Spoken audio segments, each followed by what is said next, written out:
السلام علیکم ورحمۃ اللہ وبرکاتہ۔ امید ہے دوستو آپ حضرات تمام خیر و عافیت سے ہوں گے۔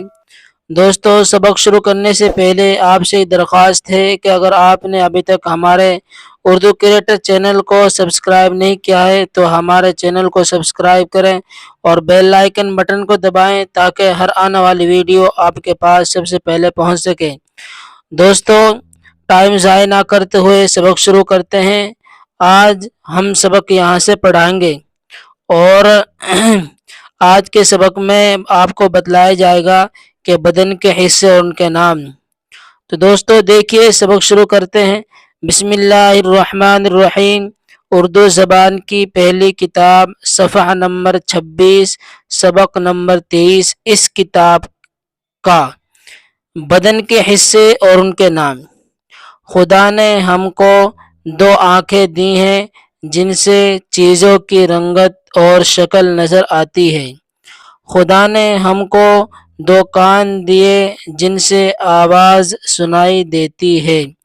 بادل کا گرجنا، چڑیوں کا چہچہانا، آدمیوں کا بولنا، ہاتھی کا چنگھاڑنا، گھوڑے کا ہنہنانا، توپ کا دگنا، گھنٹہ کا بجنا، ریل کی سیٹی ہم اپنے کانوں سے سنتے ہیں۔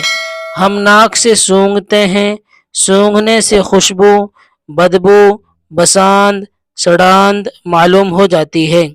بدبو سے ہم کو نقصان پہنچتا ہے۔ خدا نے ناک اسی لیے دی ہے کہ ہم بدبو سے بچیں اور خوشبو سے فائدہ اٹھائیں۔ ہم زبان سے چکھتے ہیں، چکھنے سے چیزوں کا مزہ معلوم ہوتا ہے۔ کوئی چیز پھیکی ہے، کوئی کڑوی، کوئی میٹھی، کوئی کھٹی۔ اگر زبان میں یہ قوت نہ ہوتی تو بد مزہ اور خوش مزہ چیزوں میں ہم کچھ تمیز نہ کر سکتے۔ خدا نے ہم کو کیا اچھے دو ہاتھ دیے ہیں جن سے چیزوں کو چھوتے، ٹٹولتے، پکڑتے، اٹھاتے، پھینکتے، اچھالتے ہیں۔ چھونے سے ہم کو چیزوں کی سردی، گرمی، سختی، نرمی، کھردراپن اور صفائی معلوم ہو جاتی ہے۔ ہم اپنے ہاتھوں سے کھانا کھاتے، کپڑا بنتے اور گھر بناتے ہیں۔ انگلیوں سے ہم سیتے اور لکھتے ہیں، ناخن سے کھجلاتے اور گرہ کھولتے ہیں۔ خدا نے ہم کو دو پاؤں دیے ہیں، ہم پاؤں پر سیدھے کھڑے ہو جاتے ہیں، چلتے ہیں، دوڑتے ہیں، کودتے ہیں۔ خدا نے ہمارا سر سیدھا اور اونچا بنایا ہے اور جانوروں کی طرح جھکا ہوا نہیں۔ تو دوستو یہ سبق ہمارے یہاں تک ہو گیا ہے۔ اس سبق کو آپ بہت دھیان سے سنیں اور دھیان سے پڑھیں۔